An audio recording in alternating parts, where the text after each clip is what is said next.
Assalamualaikum warahmatullahi wabarakatuh. Perkenalkan, nama saya Yoni Iskandar. Pada saat pertemuan kali ini saya akan membahas tentang infleksi dalam bahasa Indonesia. Langsung saja. Infleksi sendiri itu merupakan pembentukan kata baru yang dihasilkan dari proses morfomis yang tidak mengubah kelas katanya. Infleksi juga dapat diartikan sebagai proses morfologis yang menghasilkan bentuk kata yang berbeda dari sebuah kata yang sama. Menurut Kerr, dalam pembentukan kata infleksi, identifikasi leksikal kata yang dihasilkan sama dengan identitas leksikal bentuk dasarnya. Contohnya seperti kata urip menjadi urits. Kenapa pembentukan ini berubah? Karena urit dan urits adalah sama-sama verba.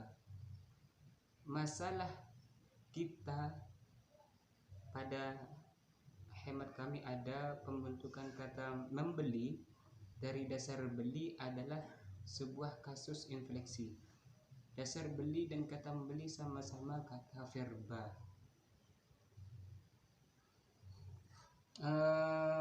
Menurut Verhaar tahun 1995 ayat 68, fleksi kata kerja disebut konjungsi.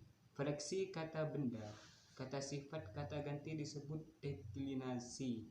Konjungsi adalah perubahan infleksi verba, sedangkan deklinasi perubahan infleksi pada kelas kata lain selain kata verba. Seperti kelas kata pronomina, nomina, adjektiva. Perlu diketahui bahwa konjungsi dan deklinasi itu merupakan satu hal yang dapat dalam infleksi, karena konjungsi dan deklinasi itu merupakan proses morfologi dalam infleksi. Konjungsi biasanya berkenaan dengan kata, aspek, modus, diatesis, persona, jumlah, dan jenis. Selanjutnya deklinasi berkenaan dengan jumlah jenis, kasus kata kerja atau verba itu sendiri. Yang kedua, kasus infleksi. Kasus infleksi dalam bahasa Indonesia hanya terdapat dalam pembentukan verba transitif, yaitu dengan prefiks me, di, ter, dan juga zero. Bentuk dasarnya dapat berupa: 1. Pangkal verba, akar yang memiliki komponen makna sasaran seperti akar, baca, beli, dan tulis. Yang kedua, pangkal bersufiks kan seperti selipkan, daratkan, dan lewatkan. Yang ketiga, pangkal bersufiks i seperti tangisi, lalui, dan nasihati. Yang keempat, pangkal berefiks per seperti perpanjang, perluas, pertinggi. Yang kelima, pangkal berkonfiks perkan seperti persembahkan, pertemukan, dan pertukarkan.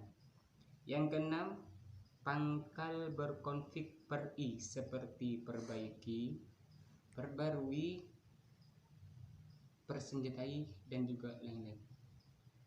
Nah, keenam tip pangkal itu dapat diberi afiks me, di, ter, dan zero. Misalnya me, di, ter, baca,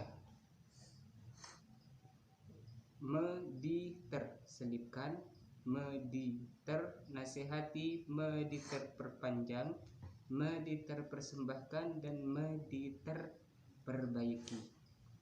Nah, dari contoh-contoh di atas tampak jelas bahwa bentuk dasar dalam hal ini disebut pangkal atau stem adalah berkategori verba, dan kata yang dibentuk pun berupa verba.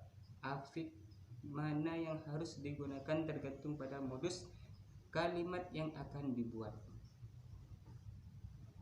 Prefix me untuk kalimat aktif transitif, prefix di untuk kalimat pasif tindakan, prefix ter untuk kalimat pasif keadaan, dan prefix zero untuk kalimat imperatif.